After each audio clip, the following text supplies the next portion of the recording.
Greetings heroes, update 27 is just around the corner, and as always we've got all the details for you right here. If you like staying up to date, make sure to hit that subscribe button, and please be kind to me because this is my very first video in English, so let's go.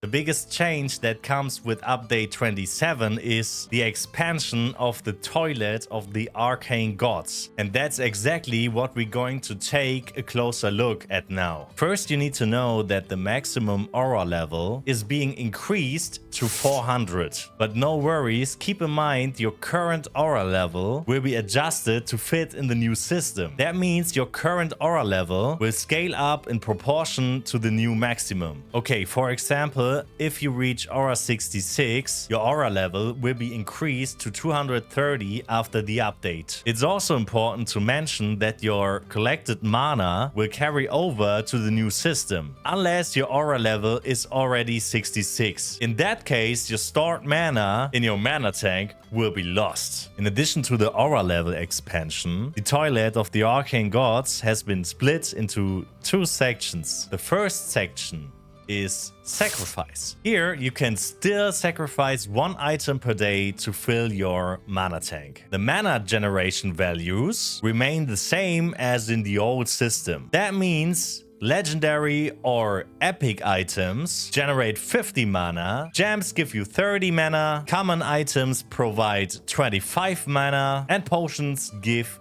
10 mana. What will change is that the items you sacrifice will actually be destroyed. So that means no item will be generated in return. And from now on, whenever you sacrifice an upgraded item, you get back your previously invested materials. It's now also possible to sacrifice items with no gold value, which means you can throw Shadow World items into the toilet to generate mana. There is also a new Spillover system, which means no mana will be lost if the amount generated by your sacrifice is more than you need to complete your current aura level. Here is a quick example to explain it. Let's say you need 25 more mana to reach the next aura level, and you sacrifice an epic item that generates 50 mana. The extra 25 mana won't be lost, it will be carried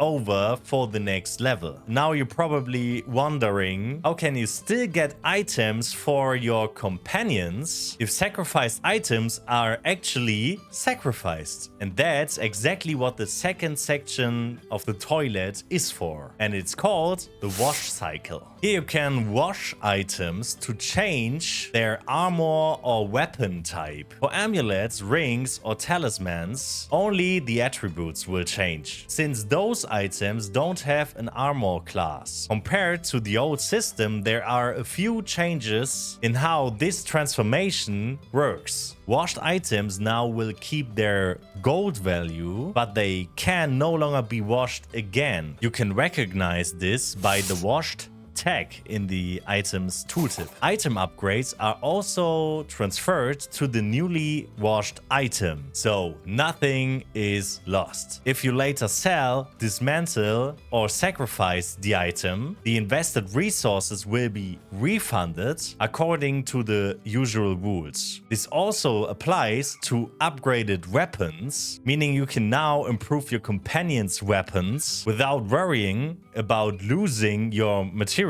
With the expansion of the Arcane Toilet, item quality is being introduced. This gives you an indicator for how close an item comes to your current maximum possible item quality. It can help you to decide whether it's worth equipping an item or not. You find this value right after the item's name. In Magic and Weapon Shop, you can see the maximum possible item quality for purchasable items in the top left corner. In general, you can say the higher the item quality, the better the item's attributes. Another adjustment affects the water pet Unhear, which you use to unlock at aura level 20 in the old system. Unhear is now unlocked at aura level 50, which is equivalent to level 14 in the old system. In short, that means you can now get Anhir faster. The Tidy Toilet Time event is also getting an update. During the event, you can now sacrifice 2 items per day. Both will still benefit from the event bonus and generate twice as much mana. In addition to the Tiny Toilet Time event, the Forge Frenzy Festival is also being updated. From now on, you will receive double the amount of smithing materials when dismantling an item. However, this only applies to the item's base value, not to any upgrades. And since smithing resources will be in higher demand due to the toilet expansion, because items are getting stronger and update costs are increasing, it's necessary to adjust the formulas for gaining smithing materials. That means you will now get way more smithing resources from the Wheel of Fortune, dismantling items, and the Game of Dice. Alright guys, that's it for the video. If you want to check out the full changelog, feel free to click the link in the video description, and don't forget to hit the subscribe button so you never miss any future updates. Take care and see you next time. Ciao, ciao.